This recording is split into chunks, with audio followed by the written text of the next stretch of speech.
Hello, and welcome to my first ever game review. Hopefully, the first of many. Uh, yeah, hopefully, the first of many. What I'm going to be bringing you today is Lost Planet 2, obviously, as you can see on the screen. And before I get into this, I'm just going to go ahead and say that I'm never, ever going to review a mainstream game. One that's like has a huge fan base or is obviously going to do well, i.e., like Halo Reach, Red Dead Redemption, Modern Warfare 2.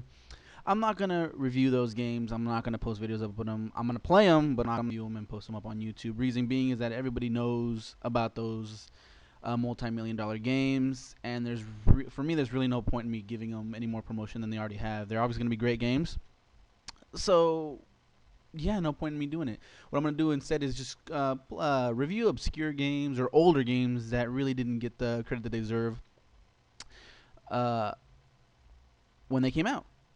So here we go. Obviously, it's gonna be Lost Planet 2, as you can see. Duh. Which I thoroughly enjoyed. I did. I like this game, but more on that later. So we're just gonna go ahead and start off with the interface. The interface was pretty straightforward, pretty easy. Once you get into the little deeper menus, i.e. on the customization, it got kind of for me it got kind of muddled up. But after about 10, 15 minutes of playing with it, I just I got the hang of it. So nothing too crazy there. So what I'm gonna showing you is there's not gonna be any spoiler alerts. It's gonna be like the first mission you play, so nothing huge, nothing huge at all. So let's go ahead and get to the meaty details of this. And I'm not talking about my character either, because even though she's kind of cute, right? I enjoyed her. So we're gonna go ahead and we're gonna start talking about the graphics here. I like the graphics. The graphics weren't didn't blow me away at all. Didn't it's like leave me with my mind blown. But they kept up. They were great, especially the they were great, and they had a little tidbit where if you customize your after you beat the game, you'll be able to use a customized character to play in the story mode, and they actually put that avatar into the cutscenes, which I love. I love it when companies do this. It just seems a little bit more personalized to me, and I just enjoy it more. But obviously, it's a standard definition, so you can't really get the full glory of the graphics, but they're great. The graphics are above average, and I thoroughly enjoyed them. For the sound, I actually like the sound there. It was for me, it was above average, uh, but not perfect. I mean, the mechs, the guns, the explosions, just they were all above average. The only little nitpick that I had is didn't have enough ambient noise for me, i.e., wind, animals, rocks crumbling, crackling. There wasn't that much ambient noise, but where it counted, it hit hard, which was the weapons and the mechs and the enemies. They're called acrids. That was awesome for me. I loved it. So those two were great. Graphics were great. Sound was great. And then you kind of get stumbled up on AI. The enemies just they're their strategy consisted of I'm gonna stand here and let you shoot at me, which also carried over to your teammate AI. You know, it was just yeah, the AI wasn't all that great. A lot of cheap deaths resulted of because my AI didn't follow the objective with me, or didn't cover me, or didn't do anything at all, and just stood there and got shot. Uh, the good thing on that is that the AI's life doesn't affect your energy reserves. God, it's been like a week and a half, and I already forgot the goddamn technical name. Uh, Pretty much every you got numbers, which is I believe right underneath the thermal energy to the right, which is usually starts off at 2,500 or 3,000. Every time you die, you lose 500, and once you run out, you're dead. So good thing is that if the AI dies, your life points don't vanish. So that's fine. But that was terrible. I didn't like the AI, and it's a good thing that it has actually co-op. You could hook up with three buddies and just hound, and that's the way this game was meant to be played, not with the AIs, but with friends. Just open up a lobby, create a lobby, and have people join in. It's a lot, even on hard difficulty with three buddies. It's not gonna, it's not gonna cripple you. I was able to beat this game by myself with three AI teammates on hard, and nothing too out of the ordinary for me. It was pretty easy. But definitely get some friends up in there, create a lobby, do something, send the word out, and you'll have a lot more fun with that. So yeah, with that, I'll go ahead and move into the story aspect of it. And story, I enjoyed it. The one little tidbit that I'm gonna go ahead and say out there, that each chapter, I think it's a chapter separated by missions. Yeah. So each chapter is a different faction that lives on the planet. So keep that in mind as you go through the chapters. Because for three, I thought it was the same people. Uh, so I got a little bit confused, but when I replayed it again, it made a lot more sense once I figured out that there was different people every chapter. So keep that in mind, and the story will make sense. The story is actually pretty funny.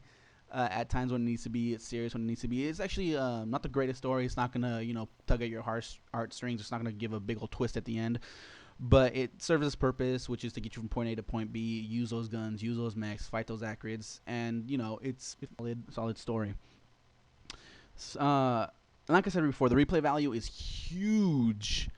I actually enjoyed replaying the story mode more than actually playing multiplayer online against other people.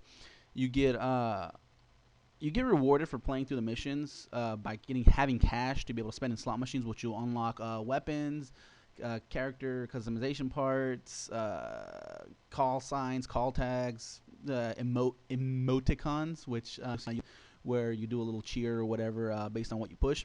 Those are actually pretty funny. And the better you do, the more those orange boxes that you've seen me pick up once or twice. Those you get, you use those. Using slot machine, you'll get a random effect. I like it. A lot of people don't like it because it's randomized and they'd rather spend money on what they want. But I like the randomization since there's so much to do, and I enjoyed the story mode, so I wouldn't mind going through it over and over again. So that was pretty much it on single player mode. Obviously, when you go over to multiplayer mode, the base things, the graphics, the sound, to change much. It's only really going to be the enjoyability of playing against other people. Uh, so overall, for the story mode, single player mode, it was great. I loved it. It was fun. I have no problem replaying it 2, 3, 4, 5 times, especially with different people, different settings, redoing it, trying to get they call him GJ, which is Good Job Awards. When you do certain things, she emotes. I love for some reason that just cracks me up every time. That emote was, I think, a tantrum, and it's just funny to see them do the little emotes. It's great. Uh, GJs, which you can doing certain things, collecting certain items, storing a certain amount of things, setting up a data points, etc., etc., etc., etc. So let's go ahead and move on over to multiplayer, which I was actually disappointed in multiplayer, and the one reason was that as a level 1 character jumping in to a multiplayer mode where you've only beaten the game once or twice, going up against people that are level 99 who've beaten in it dozens and dozens, maybe even hundreds of times, you are severely outclassed, not in skill but on the items they carry.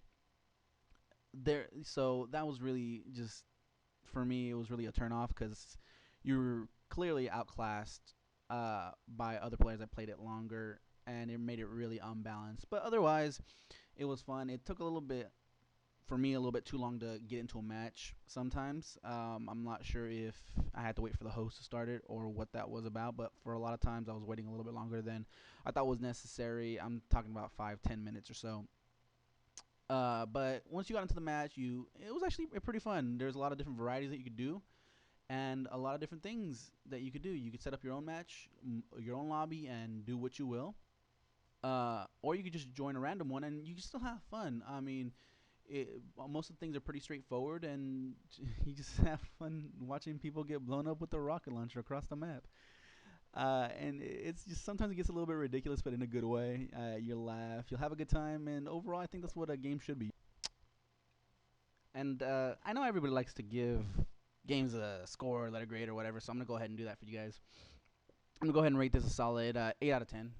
Very good score for me, in my opinion. I would have given it an 8.5, maybe even a 9 if multiplayer was multiplayer. The PvP, person versus person, I'm assuming is what you guys are used to, was a little bit better. I'd go ahead and rate it higher, but no, it was lacking a bit for me. So overall, 8 out of 10. Hope you guys enjoyed.